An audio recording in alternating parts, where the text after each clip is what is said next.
Welcome back. The Unabomber Ted Kaczynski has died at the age of 81. Kaczynski was found unresponsive in his cell early Saturday morning at a federal prison medical facility. Ted Kaczynski, otherwise known as the Unabomber, infamous for planting 16 bombs in an act of terrorism. Born May 22, 1942 in Chicago, Illinois, to parents Wanda Teresa and Theodore Richard Kaczynski. His reign of terror lasted from around 1978 through 1995, keeping the nation on their toes just waiting for his next move. Our story starts on May 25, 1978, when a package left on the campus of University of Illinois Chicago with a return address for Northwestern University, where it was returned and where it eventually detonated, causing minor damage and giving security guard Terry Marker minor cuts and burns. About a year later, a second bomb was found at Northwestern University once again. Nobody realized the severity of what they were dealing with until November 15th that same year, when a bomb aboard an American Airlines flight caused an emergency landing. While everyone got out safely, many passengers were treated for smoke inhalation. Authorities still hadn't connected that these 3 bombings were related. It took one more for the investigation to truly take off. In 1980, the president of United Airlines received a letter claiming he would soon receive a book of great social significance. A week later, a hollowed-out copy of Ice Brothers by Sloan Wilson arrived to his home. When he opened the book, it caused the bomb inside to detonate, therefore injuring Wood. Investigators began to piece together this puzzle. They connected the bombing on the airline to the Wood bombing and eventually the 2 Northwestern bombings as well. A task force under the name Unabomb, United Airlines or University and Airline Bomb, was formed. In 1981, a strange package was discovered outside a computer mainframe room at University of Utah. The student that found it deemed it suspicious and gave it to security. The security officials confirmed it was a pipe bomb and a can of gasoline before taking it into a restroom and blowing it up. The Unabomb task force was contacted soon after. One thing about these bombs that is now infamous is the letters FC. In quite a few of the bombs, these initials were inscribed somewhere. FC is now believed to stand for Freedom Club. 1 year later, a device was mailed to Patrick C. Fisher, a professor at Vanderbilt University. The package had been sent to Penn State, his former address, and forwarded to his current location. The return address was from Brigham Young University in Utah. Fisher's secretary opened the package and was injured by the explosion. Just a few months later, Diogenes Angelikos picked up a package in the teacher's lounge at University of California, Berkeley. The pipe bomb and gasoline setup had returned, as well as the initials FC. But this time, a note was discovered inside of the package as well. The note read, "Woo, it works. I told you it would. RV."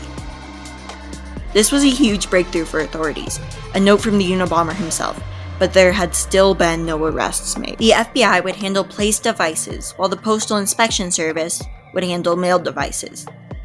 Profiles of him were still being made, but the process was slow, as no one had ever seen anything like this before. A serial bomber was unheard of, so the profilers went off the profiles of serial arsonists. For the next 3 years, all was quiet. Investigations quieted down, and surveillance cameras were put up in Salt Lake City. The Unabomber didn't strike again until the year 1985. He went back to the same Berkeley building, placing the device in a computer study area. A student picked up the device and it exploded. While at the Berkeley site, investigators heard from Boeing's fabrication plant near Seattle. A package had been received and it had been sitting in the receiving office until someone opened it. The device did not detonate as it had dried up over time. The local bomb squad took it outside and countercharged it, causing it to detonate. At this point in the investigation, investigators believed the person behind these bombings was relatively young.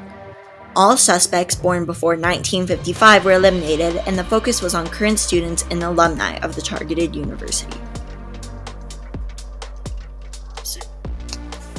In November of 1985, a parcel was mailed to James McCornell, a professor. It was sent to his home, allegedly from a PhD candidate from University of Utah, wanting McCornell to review his thesis. McCornell's student secretary opened the package and was injured when it exploded. The next month, the Unabomber took his first life. Hugh Scranton was at a mall in California when he stopped to go into a computer rental store. He bent over to pick up a package and was killed when it exploded. After this, all was quiet for 2 years, until February 1987. Gary Wright pulled into the parking lot of Cams Inc., a company he owned. He saw a device with nails sticking out and wanted to move it. He was severely injured when the bomb exploded. This was a notable point in the investigation, as it was the first time anyone had ever spotted the Unabomber. 2 witnesses had seen a man walk into the parking lot, place down the device in an empty parking space, then walk away. The first sketch was put together of the Unabomber, although it was reported the descriptions were incomplete. This sketch further confirmed investigators' beliefs that they were dealing with someone young. The Unabomber took a 6-year hiatus after this, but when he made his comeback, it would be one no one could forget. 1993, Charles Epstein, a geneticist, received a parcel in the mail, and it injured him when it exploded. Just 2 days later, David Gelernter, a scientist at Yale University, received a package at his home that exploded, injuring him. Both of these packages had been mailed on June 18th from California. Everything went even further downhill from this point. In December 1994, Thomas Mosser received a package at his home, and he was killed when it exploded. In 1995, Gilbert Murray opened a package sent to the office of his place of work. He was killed when it exploded. Murray was the final victim of this bombing spree. The Unabomber's next move was to submit a paper to several newspapers with the message that if only one paper would publish it, he'd stop killing people. His paper was titled Industrial Society and Its Future. It was published by the Washington Post, and following a tip given by his brother, David Kaczynski, authorities raided the home of Theodore John Kaczynski and made an arrest. The nation was in shock. Had this seemingly impossible search for the Unabomber finally come to an end?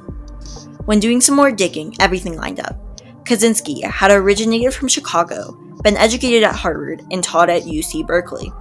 Soon, he moved into a cabin in the woods of Montana without electricity or running water. His parents had visited in 1985, but little did they know it would be the last time they heard from their beloved oldest child before the arrest. According to his brother, Kaczynski had shown signs of issues since his youth. He recalled several troubling incidents in which Kaczynski showed signs of hatred towards his parents, withdrawal from society, and lack of empathy. He went on to, later in life, blame his parents for inability to connect and communicate with others.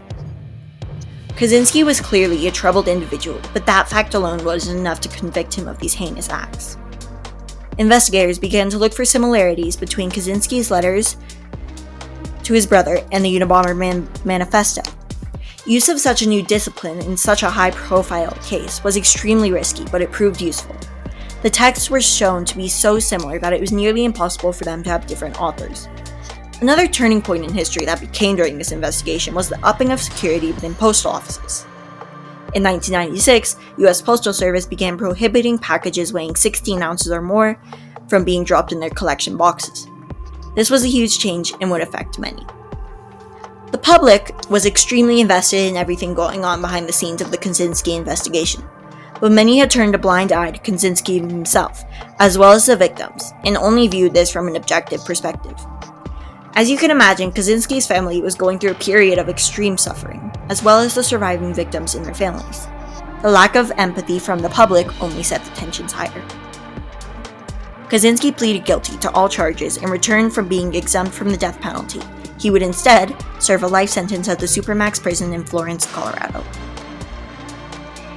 Ted Kaczynski terrorized the nation from 1978 through 1995. He bombed multiple universities, a plane mid-flight, and more. His bombings caused many injuries and 3 deaths. His capture marked the end to one of the longest manhunts in history, spanning 17 years. The use of literary DNA in his capture is something that opened up a whole new world of possibilities in the forensic world.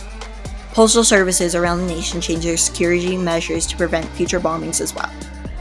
Ted Kaczynski changed the course of history, opening eyes to unseen issues and undoubtedly pointing out our flaws as a society. His bombings will forever be remembered as a turning point in the history of the United States.